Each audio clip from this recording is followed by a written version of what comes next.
Dando el concepto de clase a la inversa, lo que voy a hacer ahora es básicamente explicarles algunas dudas que se les hayan presentado.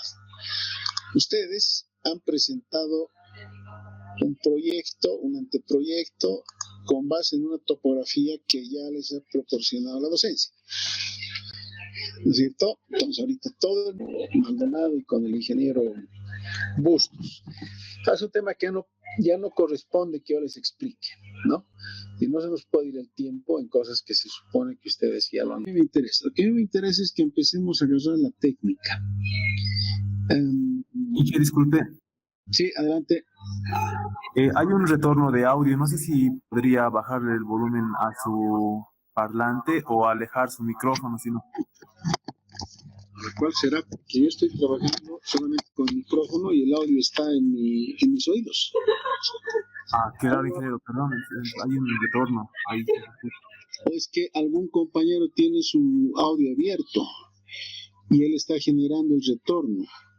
A ver, haremos una policía de la clase, pues, ¿no? Hace rato el Hasler, por ejemplo, estaba dando instrucciones ahí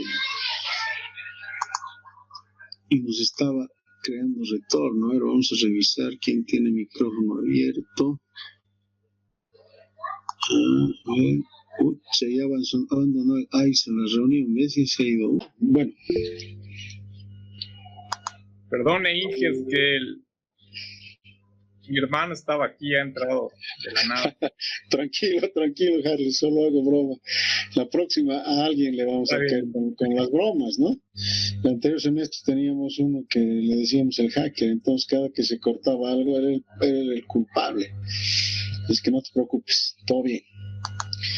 Muy bien, a ver, ahora que estamos con un audio mejorado, estábamos explicando el trabajo que ustedes han hecho. Ha sido esto que está en este momento en pantalla, algo muy parecido, ¿no es cierto? Entonces, ¿qué han hecho ustedes? Ustedes han trazado una poligonal. A ver, he estado revisando algunas poligonales y he encontrado, por ejemplo, algunas que me están poniendo tangentes muy cortas, ¿no? Por ejemplo, he visto una poligonal ahí con tangentes de 30 metros. Esas no funcionan. Y ustedes saben por qué, ¿no es cierto? Cuando escriben una curva, ninguna curva va a entrar ahí, ¿no? Bueno, a ver, fíjense, ustedes han trazado esta poligonal, y en esta poligonal el siguiente paso, ¿qué ha sido? Ha sido identificar, obviamente, lo que son los puntos de control, ¿no? Entonces hemos identificado los puntos de inflexión, perdón. Entonces, ¿qué es una poligonal horizontal? Aquí en la teoría es la sucesión de tangentes, ¿no es cierto? Sucesión de tangentes definida por los puntos de inflexión o PIs. Entonces, estas PIs, estos puntos son los puntos de inflexión que nos definen la poligonal. Obviamente, estas poligonales son poligonales abiertas, ¿verdad?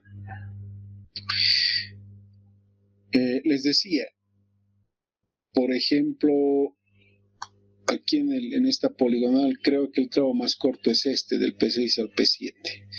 Pero fíjense, del P6 al P7, si vemos la escala, 100, 200, 300 metros, está por el orden de los 200 y pico, ¿no? Porque hay tres escalas, 0, 100, 200, 300, 400, 500. Entonces yo me traigo esta escala aquí, estoy por el orden de 200 metros. Hay poligonales que ustedes han presentado, que alguno de ustedes me ha puesto 30, digamos, ¿no? O si quieren 60, no. O sea, en una poligonal de estas no entra una curva. Tienen que acordarse que aquí tengo el PI, ¿no es cierto? Y aquí tengo que inscribir yo una curva, ¿no ve? Y con cualquier radio, así con el radio más pequeño, permisible para carreteras, ¿no? Porque no le vamos a poner aquí un radio de 5 metros, ¿no? Tiene que ser un radio concordante con la recomendación de radio mínimo. Hemos dicho para 40 kilómetros por hora, por ejemplo, el radio mínimo, ¿cuánto es? A ver, al que me diga eso, un punto. ¿Cuál es el radio mínimo para 40 kilómetros por hora? Pero así, pack de memoria. 50 metros. Perfecto. ¿Quién es el capo? Hombre. Inge. ¿Nombre? Número 10, Inge. Pero ustedes tienen un nombre, joven. Ustedes Aranda Kevin. Calle Kevin. Kevin Camilo Aranda Calle. Ok, aquí le vamos a poner su participación de clase. Ok. Entonces, a ver, fíjense ustedes. Lo he descartado mis dibujos, qué pena. Fíjense ustedes, nosotros vamos a volver a dibujar.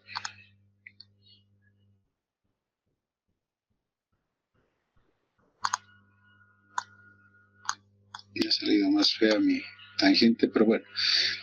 Tenemos que inscribir una curva aquí y aún una curva de radio 50, si yo pongo aquí 50 metros de radio, con cualquier deflexión, aquí me va a necesitar más de 20 metros, ¿no?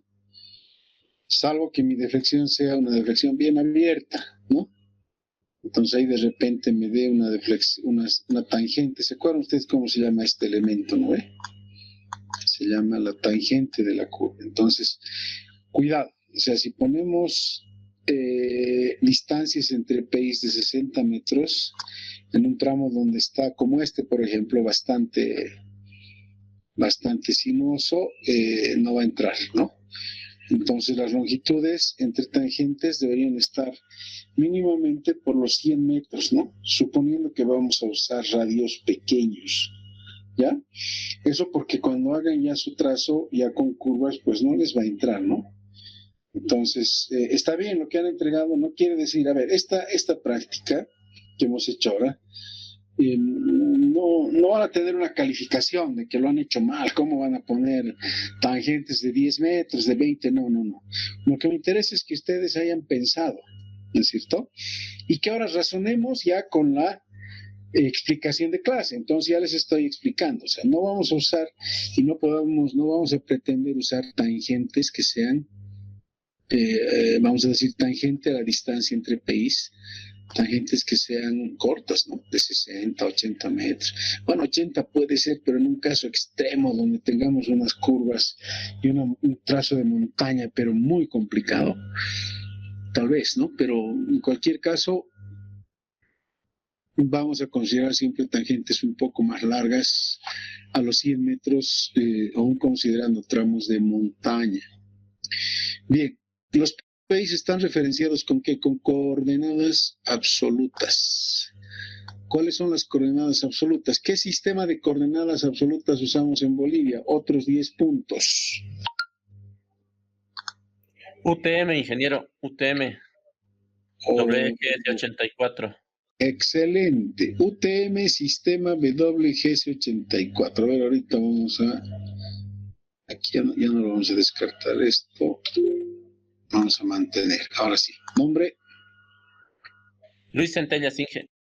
Luis Centellas. Perfecto, Lucho Centellas. Centellas Chávez, ¿no? Ok. Muy bien. Entonces, WGS84, UTM. A ver, ¿quién me dice qué es la red Sirgas y qué es la red Margen?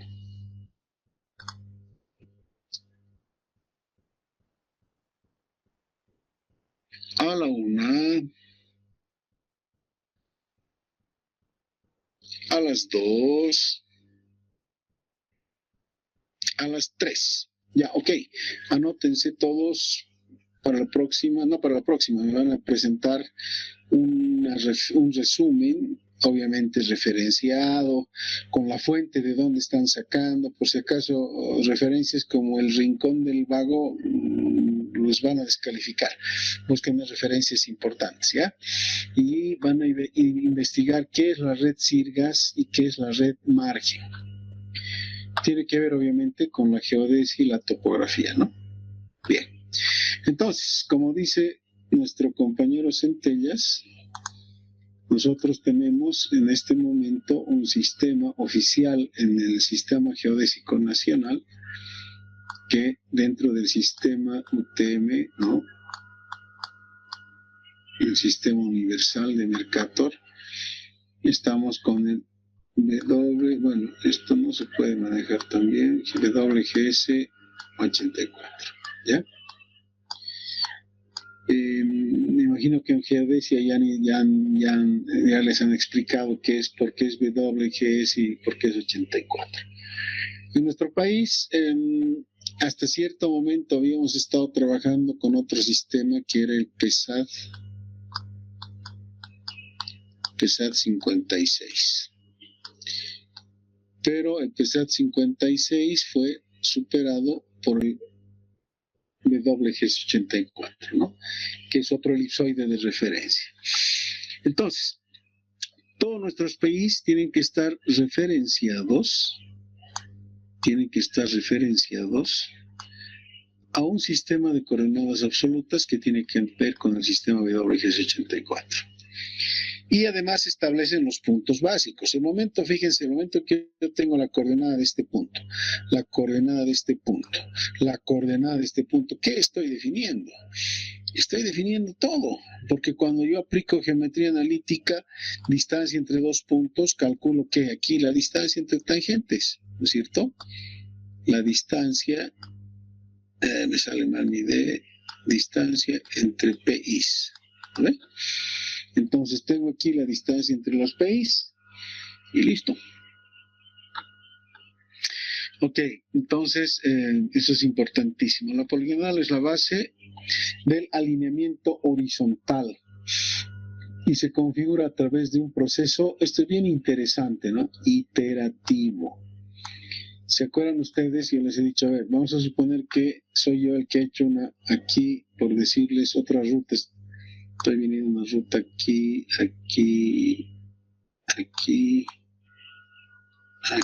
digamos, ¿no? Por decir algo, estoy dándoles. Fíjense, aquí he obtenido una tangente muy corta, entonces iterativo. O sea, hago un primer trazo, puedo hacer un segundo trazo, pues, ¿no? Entonces, por ahí tal vez esto lo traigo hasta aquí y de aquí ya me voy hasta acá, ¿no? Entonces, evito esta tangente corta, ¿no? Y voy mejorando mi trazo. Entonces, eso quiere decir, o sea, es un proceso iterativo, no es que a la primera le vamos a dar, chicos, ¿no? Yo llevo en esta profesión desde el año 1987. Y mi primer trabajo fue justamente ser ayudante de proyectista. Diseño de la carretera Quiquibé-Yucumo. Tengo 33 años en el tema, pero nunca he hecho una poligonal al primer intento, ¿no? Es decir, por eso les digo, es un proceso iterativo. Ustedes van a trazar una poligonal, no les va a gustar, o cuando ya saquen el perfil se van a encontrar con una barbaridad, un corte gigante o tal vez un relleno gigante. Entonces, ¿qué implica eso? Ajustar la poligonal, o sea, tienen que mover la poligonal. Ese es el proceso iterativo. Ustedes lo que tienen que hacer es tener plena conciencia de que el trabajo que ustedes hacen siempre se puede mejorar. Entonces, este primer trazo que me han presentado ahora, ok, lo van a materializar. Por ejemplo, los que me han puesto tangentes cortas ya saben, ¿no es cierto? No necesitan ver el perfil ya para corregir esa poligonal. Y cuando hagan su perfil, ahí van a encontrarse con que o tienen cortes muy altos o terraplenes muy altos, entonces tienen que volver a mover su perfil para ubicar dentro de la montaña, tratar de encontrarse con lo que llamamos una línea de pendiente, de manera de que el trazo sea amigable, amistoso, porque yo puedo trazar también, fíjense, una línea como esta de aquí. Yo quiero llegar de este punto a este punto, y en lugar de darle vueltas a todos, yo soy bien macho y digo, no, yo le voy a meter aquí una cosa así. ¿No es cierto? Imagínense, o sea, una maravilla, ¿no ves? Un trazo recto, ¿y qué me importa, no? Entonces, aquí voy a tener puntos altos, en otro voy a tener huecos. Es una barbaridad, pero un trazo, ¿no? Además, como dicen algunos, la línea más corta entre dos puntos es la línea recta, ¿no? Entonces, aquí taps mi línea recta, pero es una barbaridad como trazo. Entonces, lo que tenemos que entender es eso, ¿no? Es decir, entre el absurdo que estoy poniendo aquí, entre el absurdo que estoy poniendo aquí. Y un primer trazo razonable siempre existe mejoría. Entonces, chicos, a través de un proceso iterativo, de eso no se van a salvar, ni hoy ni nunca. Por eso les digo, yo les he contado 33 años en esto y hasta ahora sigo haciendo varias iteraciones hasta quedar satisfecho con un trazo. Bueno, ahora, también ustedes en Carreteras 1 han visto que estas tangentes se empalman con ¿qué? Con curvas horizontales, ¿no? Entonces aquí vengo, plácate, le meto aquí una curvita horizontal, obviamente mucho más bonita que mi trazo. Aquí otra curvita un poco más abierta, ¿no? Entonces voy metiendo mis curvitas. Aquí seguramente mi curvita va a ser más bonita. Aquí igual y a la última curva, ¿no? Ok, ahí tengo mi línea, mis curvas, todo. Entonces, empalmo la tangente con curvas. Es lo que ustedes tienen que hacer. Esta es la planilla que yo les había puesto de ejemplo y que tiene que ver con este plano. Entonces, ¿qué sucede aquí? Fíjense, aquí sucede que yo tengo, por ejemplo, ustedes tenían que identificar sus coordenadas de cada PI, ahí están, ¿no? La diferencia, obviamente, es esto menos esto, tengo esto. En la coordenada tengo la diferencia de 608.000 menos 607.000, tanto, ¿cierto? Y así voy calculando mis distancias, ¿no? Aquí es donde ya me voy a dar cuenta si mi distancia es muy corta, ¿no?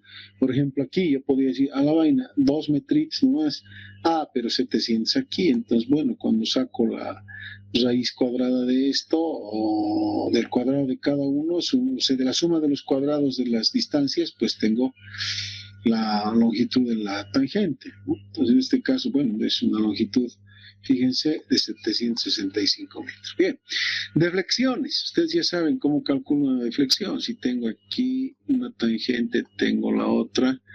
¿Cuál es mi deflexión? Prolongo la tangente en el mismo sentido y el ángulo de cambio de dirección, esa es la deflexión que normalmente le llamamos delta, ¿no? Una delta. ¿Cómo calculo esto? Pues fácil, ¿no? Si tengo las diferencias, con las diferencias, calculo este angulito y tengo, ¿no? Aplicando trigonometría, ¿no? Entonces, fíjense acá, por ejemplo, si este fuera mi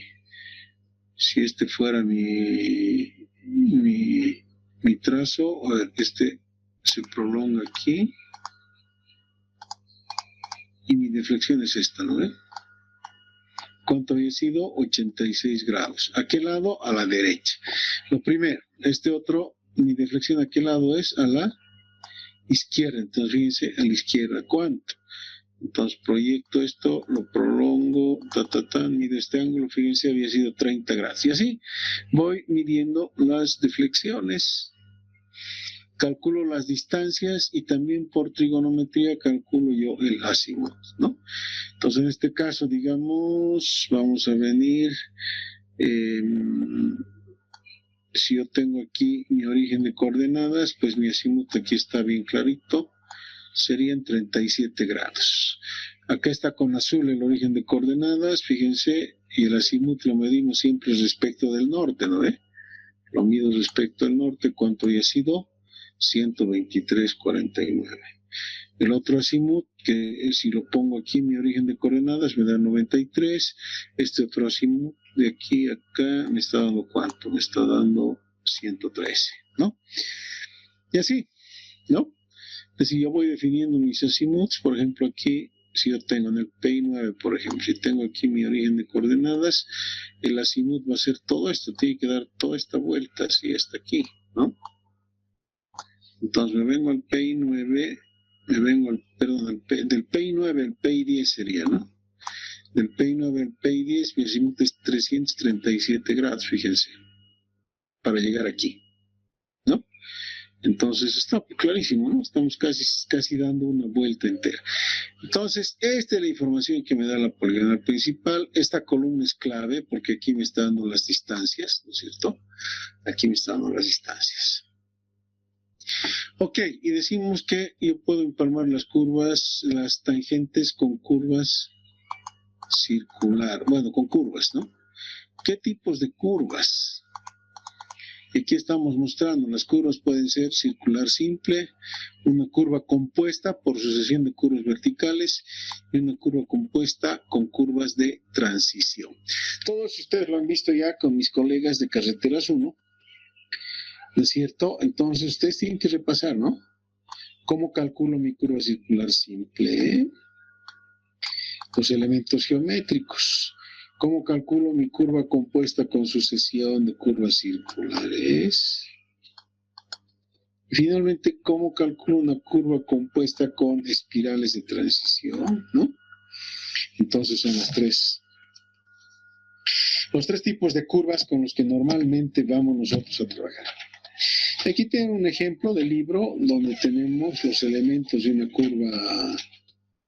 curva horizontal simple, con circular simple, los elementos PC a partir del radio. ¿Cómo calculo el PC? De la coordenada del PI me voy, perdón un momentito, voy a interrumpir, tengo que hacer una... ¿Nos hemos pasado?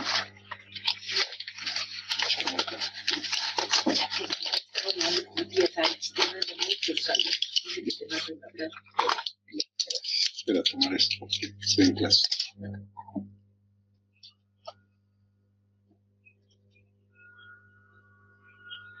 Ay, qué agradable eso.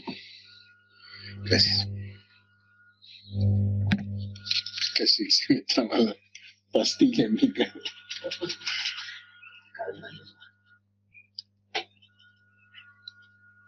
Atentos, atentos. Ahora sí, a ver. Entonces, identificamos los elementos. Y fíjense, acá está la tangente, ¿no es cierto? Aquí tengo la tangente. Que ustedes saben cómo se calcula y si no saben, repasen, ¿no? Entonces, ¿qué nos interesa a nosotros? Nos interesa el ángulo de flexión. Aquí está como alfa, dijimos es delta. Y bueno, ¿qué pasa cuando tenemos unas curvas compuestas? Por ejemplo, si yo trabajo con una curva compuesta, aquí, se me quiere puntero. Está ahí. A ver, para que sea una curva compuesta yo tendría que dividir la curva con otra tangente intermedia, digamos, ¿no? Entonces, en este caso, ¿cómo sería mi solución? Mi solución vendría y tomaría una curva aquí, hasta aquí, que tendría un radio R, y luego tendría otra curva con un radio R2, digamos, ¿no? Que son dos curvas diferentes. Y el otro caso sería con curvas de transición. Entonces, en lugar de curvas circulares, ustedes ya han visto la solución con espirales de transición. Igualmente hay que definir los elementos y demás. Entonces, tienen que tener a la mano para la próxima clase y para hacer sus trabajos, su buen formulario, ¿no? Con el detalle de qué son cada elemento, ¿no? En el caso de la espiral, por ejemplo, aparecen los ángulos. Aquí me olvidaba. Por ejemplo, cuando esta curva, que era delta, yo la divido en una curva compuesta de dos curvas, aquí se me genera un delta 1 y aquí se me va a generar, fíjense, de esta tangente a la tangente de salida, tengo un delta 2, ¿no? Y el delta tiene que ser siempre igual al delta 1 más el delta 2. Cuando yo trabajo con una espiral de transición, ¿qué está sucediendo? Lo que está sucediendo es que yo normalmente lo voy a poner un poco más atrás, ¿no? Calculo aquí la curva de espiral, aquí tengo un segmento circular y luego aquí voy a tener una espiral de salida. Entonces, ¿qué tengo? Tengo una espiral de entrada, le vamos a llamar, y tenemos el segmento circular, tenemos una espiral de salida. Cuando la curva es simétrica, la espiral de entrada será igual a la espiral de salida, pero eso no es, es lo más corriente, pero no necesariamente, ¿no? Es decir, podría ser una curva asimétrica donde la entrada sea distinta a la salida. Pero aquí es lo importante, ¿qué es lo que pasa con este concepto? Así como hemos mostrado esta curva de 2 radios, acá es como si tuviéramos 3 curvas. ¿Por qué? Porque la deflexión la dividimos en una que viene hasta aquí, otra que viene hasta aquí y otra que está aquí. Entonces, fíjense, yo voy a tener aquí una primera deflexión, acá, que nosotros le llamamos teta E, ¿se acuerdan? Entonces, en este caso yo le puedo llamar teta E de entrada. Acá voy a tener lo que decimos mi delta C. Y acá voy a tener mi teta E, mi ángulo teta de la espiral por el teta salida. Entonces, en el caso de una curva con espiral, compuesta con transiciones más bien, mi delta se convierte en ¿qué? Se convierte en la suma del ángulo de entrada, de la transición de entrada, más el ángulo de la curva central, más la espiral de salida. Como les digo, las deflexiones de las transiciones pueden ser iguales si las curvas son simétricas, o pueden ser distintas si las curvas son asimétricas, ¿no? Entonces, en realidad lo que estamos haciendo es colocar una curva compuesta, pero por un segmento circular y 2 curvas de transición, ¿no? Entonces, por eso viene ahí la recomendación de que ustedes repasen de dónde sale cada cosa, porque lo van a tener que dominar.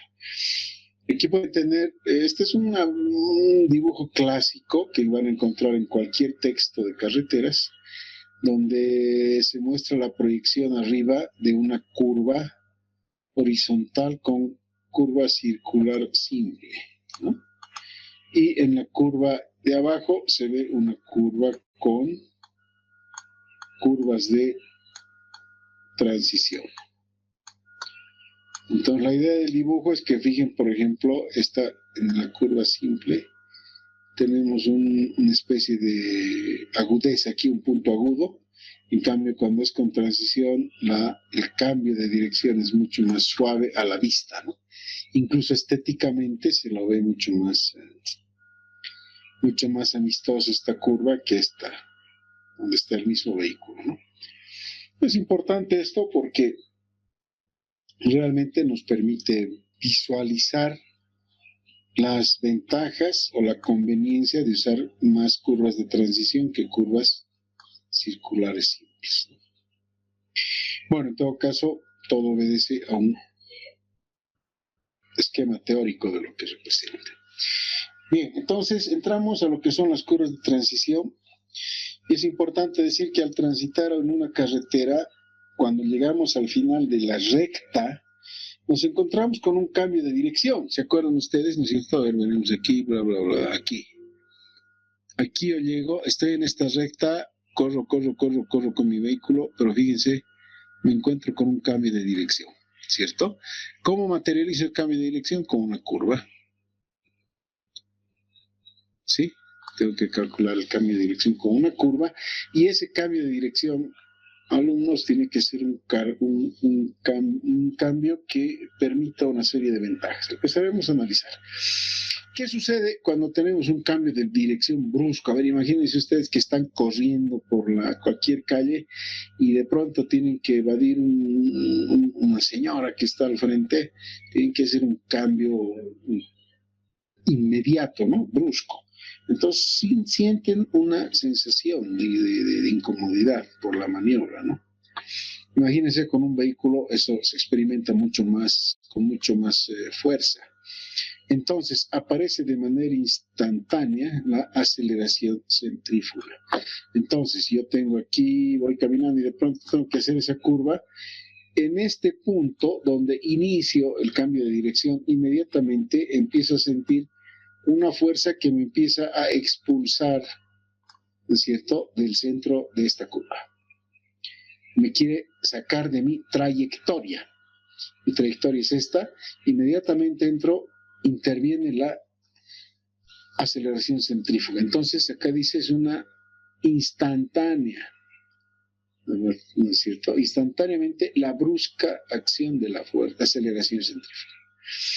En forma instintiva, cuando estás conduciendo, el conductor efectuará una maniobra correctiva para lograr una transición tolerable para limitar la variación de la aceleración centrífuga. Entonces, tú que estás conduciendo, te acercas a la curva y empiezas a realizar una maniobra para reducir el impacto de esa aceleración centrífuga.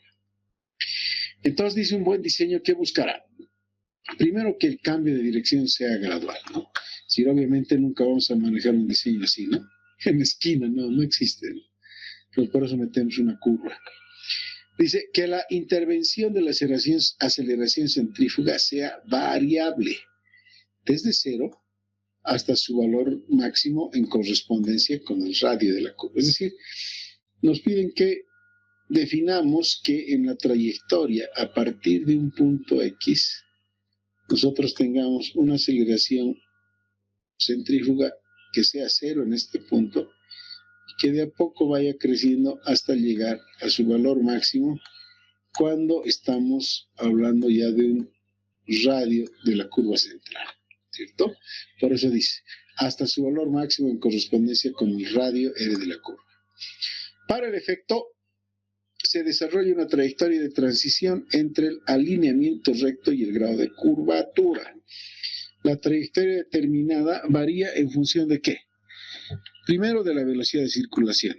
Por eso es que es fundamental que nosotros definamos una velocidad de proyecto, ¿cierto? Es decir, con base en esto yo voy a definir muchos otros elementos, como ser el radio de la curva. Yo voy a tener un radio mínimo y voy a poder, a partir de este radio mínimo, seleccionar radios mayores con los que mi vehículo pueda operar en condiciones de seguridad y comodidad a la velocidad del proyecto. El peralte, defino cuál es el peralte máximo y bueno, en función también de qué, del radio de la curva, nosotros tendremos diferentes valores del peralte, ¿no? También a considerar el tipo de la superficie de rodamiento y obviamente la habilidad del conductor. Tipo y estado de la superficie de rodamiento. Fíjense, es muy importante esto porque no es lo mismo que nosotros estemos transitando por una carretera, hablando del tipo de superficie, digamos, en concreto asfáltico, ¿no? Entonces yo puedo desarrollar una velocidad en mi concreto asfáltico, pero también tengo que considerar el estado. ¿Qué pasa si me ha nevado toda la noche? Aunque sea concreto asfáltico, si está nevado, puede ser que mi pista esté como resbaladiza. Entonces, ese vehículo puede tener un derrape, ¿no? Y obviamente la habilidad del conductor. Este es otro elemento a considerar, de que nosotros vamos a proyectar para conductores medianamente hábiles, ¿no? Es decir, no le vamos a diseñar una curva a Nelson Piquet, ¿no es cierto? O no sé cuál estará de moda ahora en la Fórmula 1.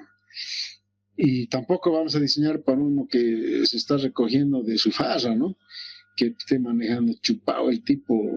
No, tenemos que proyectar para un conductor de habilidad media y que obviamente esté en condiciones de operar adecuadamente un vehículo, ¿no?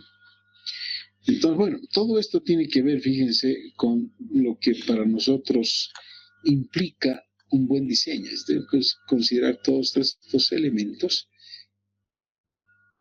donde la curva de transición pues es un elemento determinante. ¿Cuáles son las ventajas y el objeto de la curva de transición? Primero, reducir significativamente la demanda de rozamiento transversal.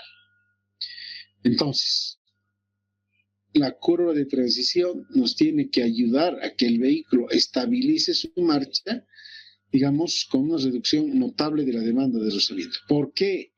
Este concepto es bien importante que lo tomemos en consideración. Si no lo han visto en Carreteras 1, pues aquí tenemos que verlo con detalle. ¿Por qué reducir significativamente la demanda del rozamiento transversal? Porque justamente lo que les comentaba hace un momento, el vehículo tendría que depender lo menos posible del rozamiento transversal. En el caso de que la calzada esté mojada, de que ha llovido una barbaridad y que la calzada está con superficie mojada, obviamente al mojar está un poco lubricada esa superficie, entonces el vehículo debiera transitar en igual condiciones de seguridad, ¿cierto? Entonces, para ello, uno de los objetos de la curva de transición es este precisamente, ¿no? De tal manera que el vehículo empiece a necesitar el rozamiento transversal, pero en una magnitud menor a la que si no existiera esta curva. Luego, reducir la magnitud del error en la trayectoria que describe el conductor. En una curva circular simple, el conductor hará una maniobra para tratar de generar una transición imaginaria, digamos, y normalmente eso va a llevar a que el conductor pueda invadir el carril externo o se orille peligrosamente al borde de la plataforma, ¿cierto? Justamente para reducir esa magnitud de error de trayectoria. Tercer objetivo, digamos, requiere menor severidad en la corrección de la dirección para retornar a la trayectoria correcta. Claro, aplicamos una transición de entrada y aplicaremos una transición de salida. Ventajas. Ventajas, proveer una trayectoria fácil de desarrollar. Variación gradual de la aceleración centrífuga desde 0 hasta su valor máximo, reduce la ocupación indebida de carriles adyacentes, facilita uniformidad en la velocidad de circulación, mejora la calidad de conducción, logra mayores condiciones de seguridad.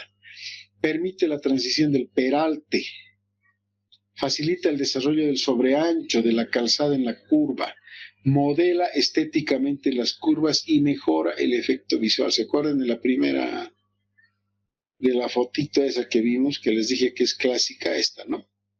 Justamente, vean estéticamente esta curva, se la ve pues mucho más suave, ¿no? De líneas mucho más, más bonitas si quieren, ¿no? Más integradas también al terreno. Entonces, es importante eso. ¿Alguna pregunta aquí con las ventajas? ¿Algo que les haya llamado la atención? Les ruego que revisen su material, fundamentalmente el manual de diseño geométrico y cualquier libro de diseño de carreteras donde se hable del tema. Obviamente que los han visto en Carreteras 1. Aquí estamos haciendo un repaso. Y tal vez tocando algunos tópicos, ¿no? Un poco más de profundidad. ¿Alguna pregunta, chicos? Bueno, continuamos. Entonces, aquí, fíjense este gráfico. En el eje vertical, digamos, estaría lo que nosotros le vamos a llamar la aceleración centrífuga, y en el eje horizontal, bueno, el desarrollo en distancia de la vía. Entonces, fíjense, en este primer segmento, ¿qué tengo? Yo tengo una recta, compañeros. Y en una recta, ¿qué pasa? En una recta, mi aceleración centrífuga, ¿cuánto vale? Vale 0. ¿No es cierto? ¿Se acuerdan ustedes la fórmula de la aceleración centrífuga? Es igual a ¿qué? B cuadrado sobre LC. En tangente, ¿cuánto es el radio? Infinito, Inge. Infinito. Y si yo divido B cuadrado sobre infinito, ¿cuánto tengo? 0. 0. Entonces, en tangente, mi aceleración centrífuga es 0. Pero, fíjense, si yo colocase una curva circular en este punto, ¿cómo sería mi variación de la aceleración centrífuga? Sería brusco, aquí aparecería para el mismo radio, ¿no ve? Esa roja sería mi variación de la aceleración centrífuga hasta que termina mi curva y vuelvo a la recta.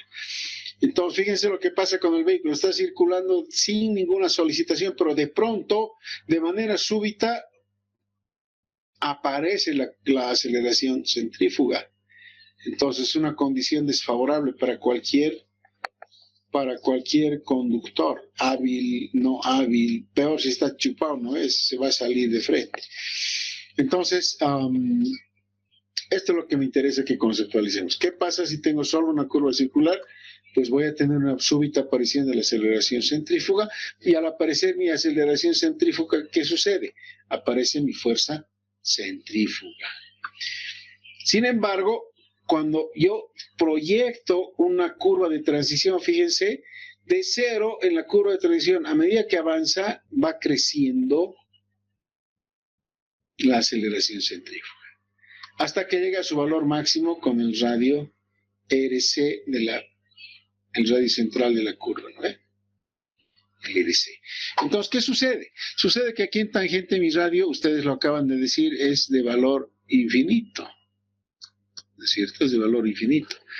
Y el radio, en tal caso, si estoy hablando de una espiral, ¿no es cierto?, de la famosa espiral, o clotoide, ¿se acuerdan ustedes del término, no? Espiral o la clotoide.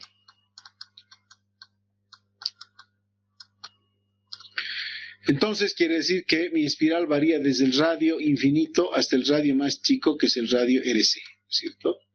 El radio de la curva central. No sé qué pasa que lo puedo escribir hoy día, ya. Entonces, fíjense cómo aparece gradualmente la aceleración centrífuga hasta obtener su valor máximo. Transita por toda la curva circular y luego empieza su deceleración, si quieren, hasta volver a la tangente, donde nuevamente cero. Entonces, ¿cuáles son los segmentos? Aquí tengo la recta, aquí tengo la transición, aquí tengo la circular, hasta aquí, ¿cierto? Hasta aquí sería la circular, hasta aquí sería la transición, y aquí vuelve a ser otra transición, ¿cierto? La otra transición, y aquí estoy otra vez en recta. Bueno, entonces este dibujito me ayuda mucho a explicar de manera didáctica qué sucede realmente, qué experimenta el conductor, qué es lo que experimenta el vehículo. Entonces, cuando el vehículo está en curva y tengo aceleración centrífuga, aparece la fuerza centrífuga, que es el elemento físico ya que tiende a sacarme de la plataforma, y yo tengo que equilibrar esa fuerza centrífuga ¿con qué? Con el peralte y con el rozamiento transversal. Entonces, cuando decimos que tengo que reducir significativamente la necesidad de rozamiento transversal, fíjense que yo tengo que llegar a un punto en el cual, como es esta fuerza centrífuga va apareciendo de forma gradual, pues en todo este segmento no tengo una necesidad grande de rozamiento transversal. Sin embargo, yo tengo ya que estar realizando también la transición del peralte, de tal manera que cuando yo llegue al punto donde la aceleración centrífuga es máxima, pues yo ya tengo mi peralte máximo y tengo, bueno, mi aporte de rozamiento transversal. En todo esto hay consideraciones claves, ¿no? Repasando lo que ustedes ya han aprendido.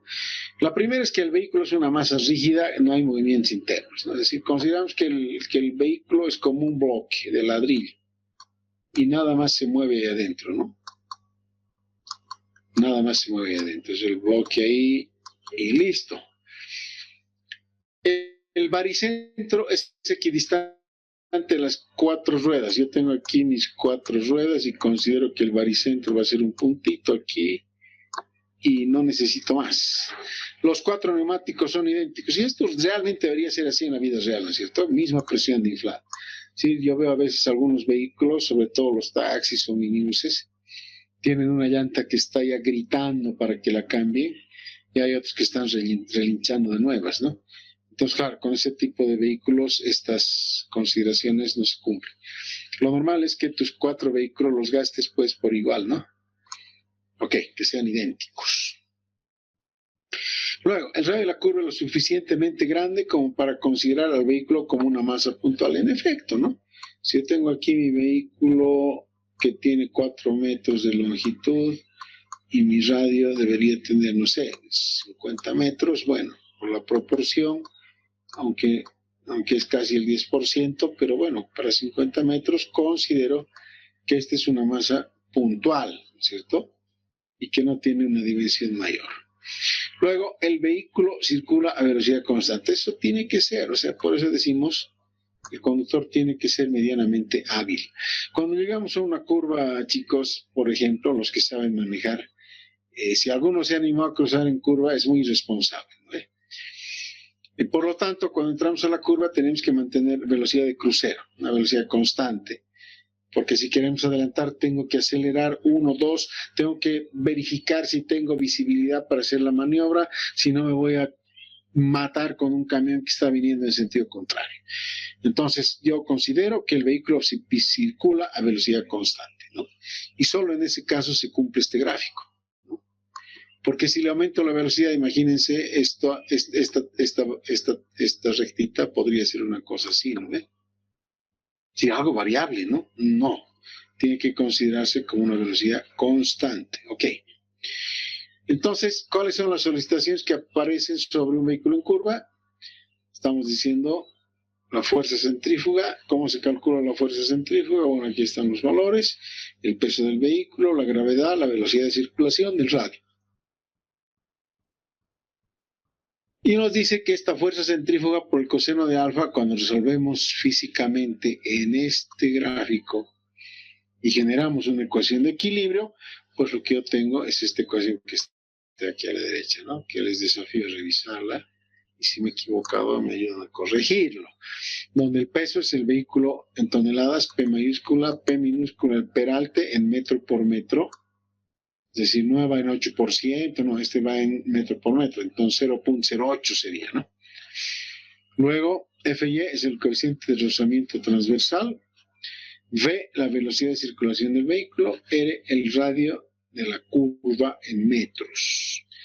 Y operando y resumiendo la expresión, se tiene esta formulita que es clave, ¿no? Una formulita clásica, donde tengo el coeficiente de fricción transversal más el peralte, tiene que ser igual a la solicitación que genera la velocidad con respecto del radio, ¿no es cierto?, que sería la aceleración centrífuga, y por tema de unidades aparece este 127.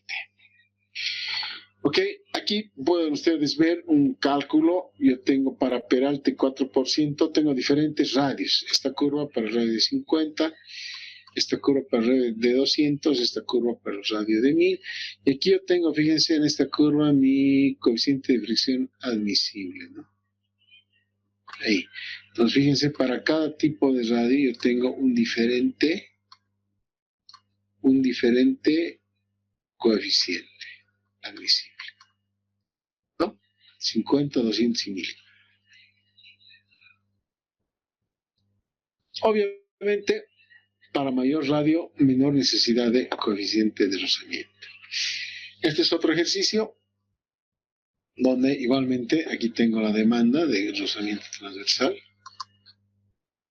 en esta línea azul, y acá, bueno, las curvas para peralte 4%, 5, 6, 7 y peralte 8%, la última, ¿no?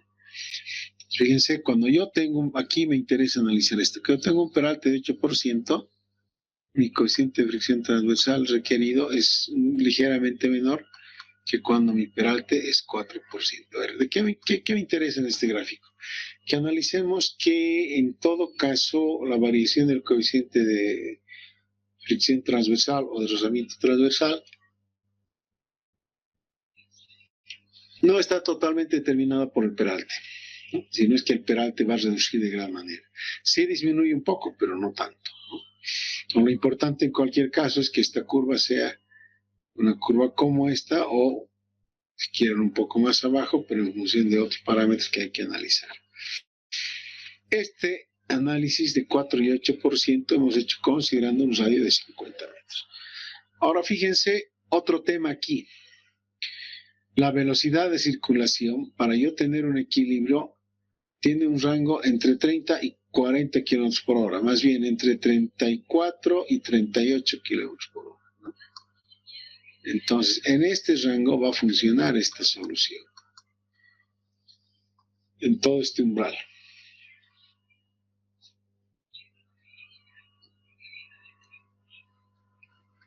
Vámonos al otro gráfico donde hemos analizado para 230 metros. Para 230 metros, ¿qué es lo que yo tengo?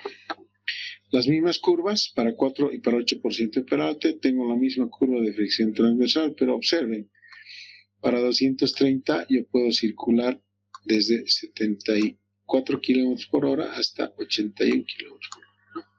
Con total garantía. Mi límite, ¿cuánto es? 8%. El momento en que yo supero esto, ¿no es cierto? Al momento en que yo supero esto, fíjense, tengo mayor demanda de coeficiente transversal y mi vehículo puede derrapar, porque esto es lo que demanda la curva y esto es lo que oferta la calzada. Entonces, hasta aquí siempre la oferta está mayor que la demanda, fíjense, todas las curvas están por debajo del azul. Acá ya no, acá están por encima. Quiere decir que si mi vehículo circula ya no 80, sino a 90 kilómetros por hora, yo necesito todo eso más de coeficiente de fricción transversal si tengo 8%. Si tengo 4, bueno, si tengo 4%, voy a tener un valor mucho mayor. Aquí sí se aprecia notablemente el aporte del peralte, ¿no? Porque me está haciendo esta variación de rango de 0.19 a 0.235. Entonces, ¿qué es lo que conviene? Lo que conviene en todo caso es colocar peraltes mayores. Porque con peraltes mayores estoy requiriendo menor coeficiente de fricción transversal. A ver, fíjense, este es un criterio bien interesante, bien importante, porque realmente nos hace pensar, ¿no?, sobre cómo nos interesaría diseñar una carretera de tal manera que este concepto se materialice adecuadamente. Después han visto ustedes cómo la transición de peralte en curvas con espirales. Ustedes tienen aquí, se van a fijar, por eso les digo, repasen el T, que es tangente espiral, S, espiral circular, CE, circular, espiral y finalmente espiral tangente. ¿Qué quiere decir eso? Que la transición en realidad va a empezar en lo que llamamos tangente alcance, que está a una distancia X del inicio de la curva proyectada. Entonces, en tangente ya iniciamos la transición del bombeo, desde el bombeo normal a un bombeo horizontal. Y luego, esto continúa transicionando hasta llegar al peralte máximo, que vemos aquí, ¿no es cierto? Y ese peralte máximo se mantiene hasta el CE, donde después de llegar al máximo comienza a reducir, ¿no es cierto? Comienza a reducir el valor del peralte hasta que finalmente terminemos con el bombeo normal. Asunto similar sucede con la transición en curva circular simple, solamente que aquí consideramos una espiral ficticia y de esa longitud 3/5 partes se van a encontrar, ¿no es cierto?, entre la tangente de alcance y el principio de la curva, y 2/5 de la longitud de la espiral van a quedar en la transición hasta alcanzar el peralte máximo. Bueno, pero este es un simple repaso de lo que ustedes ya han visto en carreteras. 1. El peralte. ¿Por qué les decía que el peralte nos ayuda a reducir el coeficiente de fricción transversal?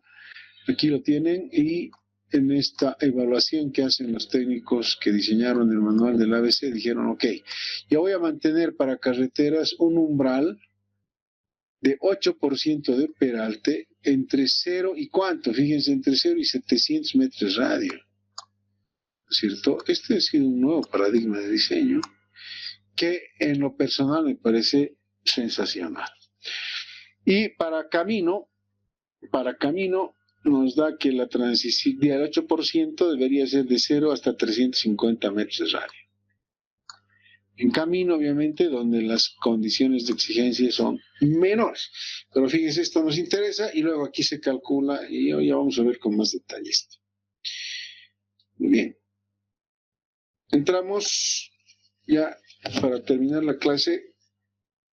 Yo les voy a enviar todo este material, longitud de transición, LE, criterios ASTO, y ustedes tienen que leer obviamente el material. Tienen que llenar esta tabla calculando, ¿no es cierto?, según los diferentes criterios.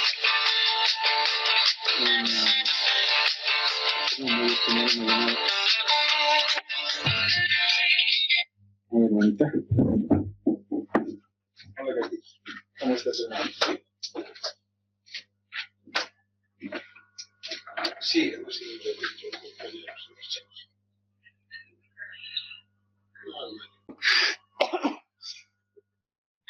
Ya, a ver, bueno, ustedes tienen que llenar esta tabla y vamos a ver los otros criterios. Con los datos que llenen, ustedes tendrían que salirles un gráfico como este que les estoy proponiendo, pero obviamente tienen que llegar a los resultados analíticamente, ¿no? Y luego nos encontramos con criterios de la Administradora Boliviana de Carreteras, guiado óptico, etcétera, desarrollo del peralte, todos los criterios habidos y por haber, y aquí una última tablita, ¿ya? Y colorín colorado, ahí acaba esta clase de hoy con esta tareita explicativa.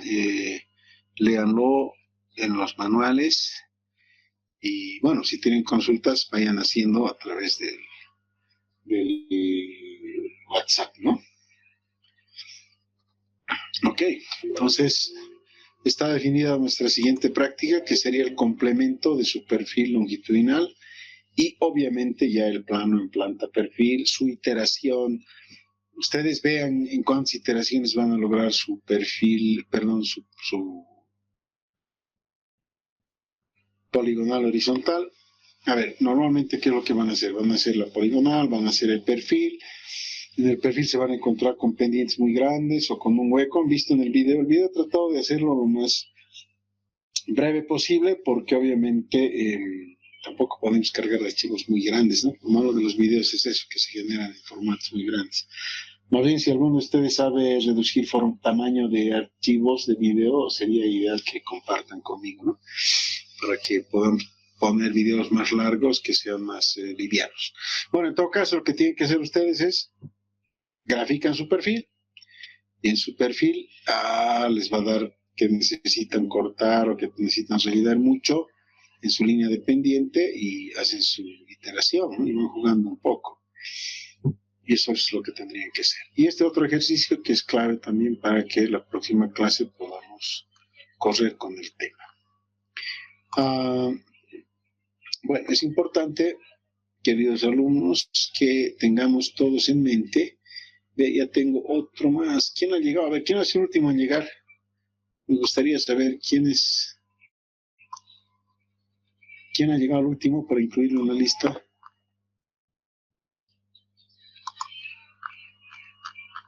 Bueno, no importa. A ver, lo que a mí me interesa en todo caso es que lo que estaríamos haciendo es, como dijimos, la clase a la inversa, ¿no? En la clase a la inversa o clase invertida, lo que hacemos es combinar un poco el trabajo de aula con que ustedes vayan trabajándolo en sus casas, de tal manera que vayamos aprovechando al máximo el material, etcétera, ¿no? Por lo general, yo voy a mandarles las aplicaciones, las presentaciones de clase, de tal manera que ustedes tengan un elemento. En su caso, voy a enviarles también un video como este que les he preparado para esta clase, ¿no es cierto? Entonces, con eso vamos a ir haciéndolo más dinámico. Si se dan cuenta, su proyecto lo vamos a ir avanzando casi el 50% en clases. Ustedes han empezado a hacer su proyecto hoy día, ya de verdad. A diferencia de otros semestres donde, bueno, el trabajo se los dejábamos directamente para la casa, ¿no? Pues aquí yo creo que vamos realmente a sacarle mejor provecho a toda esta nueva forma de trabajar la clase. ¿Alguna pregunta que tengan, chicos? Y que una pregunta Adelante, Joel. sobre las preguntas que tenemos que investigar, ¿dónde tenemos que presentar? Yo pensé que iba a crear alguna tarea para subir. Sí, estos son para los trabajos de clase. Por ejemplo, las preguntas serían básicamente en este caso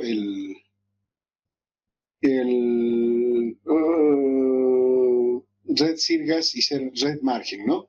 En la anterior clase habíamos hecho también un par de temas para que los vean, ¿no es cierto? Entonces yo les voy a colocar un vínculo ahora para que lo suban lo del anterior y para el que suban el próximo más, ¿no? Por favor. Está bien, Inge, gracias. Ya, ok, Joel. ¿Alguna otra pregunta, chicos? Con relación a lo que hemos avanzado en la clase hoy día. Tenía una consulta. Adelante. Al finalizar las diapositivas mostraba unas planillas por Ya. llenar. ¿Eso es como una tarea, ingeniero? Sí, ¿Verdad? correcto. Correcto, tienen que calcular, ¿no? Eso también hay que subirlo al Sí. vínculo O sea, que dice usted. todo lo que sea práctica lo van a subir al vínculo, ¿no? A ver, yo me han entregado 32 trabajos. Me han entregado 32 y tengo ahorita en sala 41 personas. O sea, tengo 9 personas que no han entregado. ¿Por qué no han entregado? A ver, ¿quién de los presentes no ha entregado? ¿Me cuenta qué dificultad ha tenido? Tengo 32 entregas.